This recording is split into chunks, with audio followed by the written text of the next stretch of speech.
आज तो रात्र अचानक ज दवाखाने जવું પડ્યું। जानना चाहते हो क्यों? तो चलो बताती हूँ। आज तो तमने बधाने खबर पड़ी ज गई हशे कि अमे बंने बेनपणीओ निकળી पड़ी छे अमारो रथ लईने खरा तड़कामां रखड़वा जवा माटे। आ तमने लोकाने बधाने एम थतुं हशे कि अमे बे जणा रखड़वा क्यां निकळ्या ए पण खरा तड़कामां। तो हवे तमे लोका थोडुंक विचारो। त्यां सुधी अमे लोका बस बस बस बहु विचारी लीधुं अने अमे लोका पहोंची गया सीधा चौटामां। अने अमारे हवे संडेना दिवसे भाईना घरे कुंभगळो मूकवानो छे એટલે થોડી ઘણી આપણે સ્પેશિયલ એમના ઘરે જવા માટેની ખરીદી કરવાની છે। અને મારે ફ્રેન્ડને પણ સન્ડે એના ઘરે પણ ફંક્શન છે, એની બેબીનું मुंडन है એટલે એને પણ થોડીક એવી ઘરની ખરીદી કરવાની હતી। એટલે પહેલાં તો અહીંયા આવી ગયા ચંપલ લેવા માટે, કારણ કે મારા ભાઈના ઘરે જવાનું છે એટલે ચંપલ તો નવા જ લેવાના। અને હવે અહીંયા ચંપલ પણ થોડાક એવા જોયા, પણ મારા ચંપલ લેવાના તો બહુ જ કન્ફ્યુઝન। અહીંયા વેરાયટી પણ એટલી બધી હતી, પણ મારા ચંપલ તો મને મળે જ નહીં ક્યાંય પણ। બહુ બધી દુકાનો રખડી પણ ચંપલ ન મળે। પછી તો અહીંયા ચંપલમાં પણ 2-3 જોડી ચંપલ ટ્રાય કર્યા અને અહીંયા આને તો ચંપલ ગમી જ ગયા જોતાની સાથે।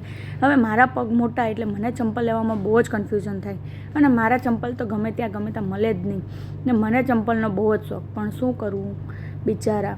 ને અહીંયા ચંપલની વેરાયટી પણ બહુ જ મસ્ત મસ્ત હતી। આણે પણ ચંપલ જોયા, એણે પણ ચંપલ લેવાના હતા એટલે પહેલાં ચંપલથી જ શરૂઆત કરી। થોડા ઘણા ચંપલ જોયા અને આને ચંપલ જોતાની સાથે જ ગમી ગયા। પછી એ પણ કન્ફ્યુઝ હતી કે કયા ચંપલ લેવાના। ફાઇનલી અહીંયા ડિસાઇડ કરી લીધું કયા ચંપલ લેવાના, એટલે એણે અહીંયા ચંપલ બીજા પણ જોયા।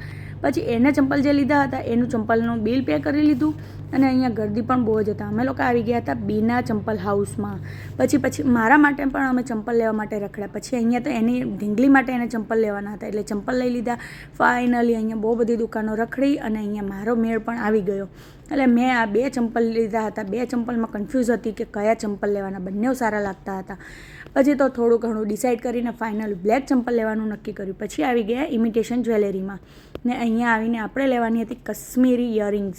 પછી અહીંયા પણ જાતની ઇયરિંગ્સ હતી ને ભાવ બાપ રે એટલો બધો ભાવ હતો કે આટલો તો મારા લગ્નમાં પણ મેં કેટલો ખર્ચો નહોતો કર્યો। પણ કંઈ નહીં, હવે અત્યારે તો જમાના પ્રમાણે ચાલવું પડે। ટ્રેન્ડિંગમાં છે કાશ્મીરી ઇયરિંગ। અહીંયા પણ મસ્ત મસ્ત ઇયરિંગ્સ હતી। પહેલાં તો એ ભાઈએ આપણને ઇયરિંગ્સ બતાવી બધી, જેટલી હતી એટલી બધી ઇયરિંગ્સ પણ આપણે જોઈ પણ લીધી। પણ હવે આટલા બધા પૈસા આપણે લઈને નહોતા ગયા, શું કરવું।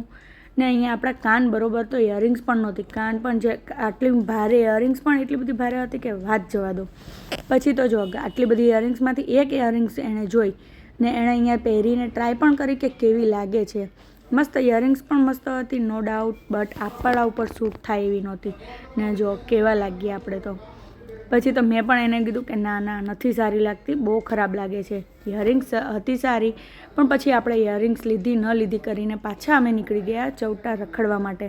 આજે તો આવી ગયા હતા આપણે રખડવા માટે જ, કંઈ જ કામ નહોતું બીજું। ને અહીંયા તમારી ઢીંગલી પણ ત્યાં ઘરે સૂતેલી જ હતી એટલે અમને થોડોક આરામ હતો। પછી આવી ગયા પાછા બીજી ઇયરિંગ્સ જોવા માટે અને અહીંયા લાસ્ટ ટાઈમ આવેલા હતા ત્યારે બહુ જ મસ્ત ઇયરિંગ્સ હતી। આ વખતે એટલું બધું કલેક્શન નહોતું। પછી આવી ગયા સીધા આરકે બ્યુટી પાર્લર શોપ। ત્યાં આને મારી ફ્રેન્ડને પાર્લરનો સામાન લેવાનો હતો એટલે એણે અહીંયાથી લઈ લીધું મોઇશ્ચરાઇઝર, કન્ડિશનર ને બીજું વધારાનો સામાન। એને જે પાર્લરમાં જોઈતો હતો એ સામાન લીધો। પછી આપણે બિલ પે કરી લીધું અને પછી અમે બિલ પે કરી અને નીકળી ગયા પર્સ જોવા માટે। ને અહીંયા જો અમારા વખતે તો અમે નાના હતા ત્યારે તો આવા પર્સ પણ નહોતા ને આ પર્સનો ભાવ બાપ રે, આટલામાં તો મોટાઓના પણ પર્સ આવી જાય। ને પછી અહીંયા જાતના બીજા પર્સ પણ બહુ જ મસ્ત મસ્ત હતા। અહીંયાથી હવે કયા પર્સ લેવા, એક લઈએ, એક લેવાનો, એક મૂકવાની, એવા અલગ અલગ ટ્રેન્ડિંગના પર્સ હતા। પણ અમારે જેવા જોઈતા હતા એવા પર્સ નહોતા। પછી થોડા ઘણા આગા પાછા કરી અને પર્સ પણ જોયા બટ મજા ન આવી। પછી પાછા આવી ગયા અમે બંને જણા બીજી શોપ ઉપર, એ પણ ખાલી જસ્ટ પર્સ જોવા। આવતાની સાથે અહીંયા બીજા બધા પણ પર્સ જોયા પણ અમને તો કન્ફ્યુઝન। પછી તો અહીંયા બીજા બધા પાર્ટીવેર પર્સ જોયા પણ એમાં પણ મજા ન આવી। પછી તો ફાઇનલી આપણે ખાલી ચંપલ અને બીજું બધું ઘણો સામાન લઈ અને અમે અમારો રથ લઈને પાછા નીકળી ગયા ઘરે જવા માટે। તો કાંઈ નહીં, જ્યાં સુધી અમે ઘરે પહોંચીએ છીએ ત્યાં સુધી વિડીયોને લાઇક, શેર અને સબસ્ક્રાઈબ, ઓકે। પછી તો પાછા ઘરે આવી અને નાનું મોટું ઘરનું કામ પતાવી ત્યાં તો થઈ ગયો સાંજની રસોઈનો ટાઈમ। એટલે અહીંયા અમે મસ્ત મજાની રસોઈ કરી લીધી, મગનું શાક અને ગરમા ગરમ રોટલા। તો ચાલો આવી જાઓ જમવા માટે।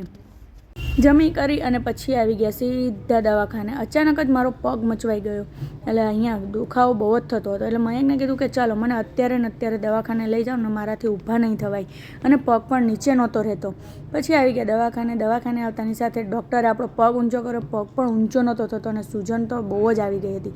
હવે પછી અહીંયા ડૉક્ટરે આપણો પગ ઊંચો નીચો કરીને જોયું અને પગ ઉપરના ઉપર જ રાખવાનું એવું કીધું.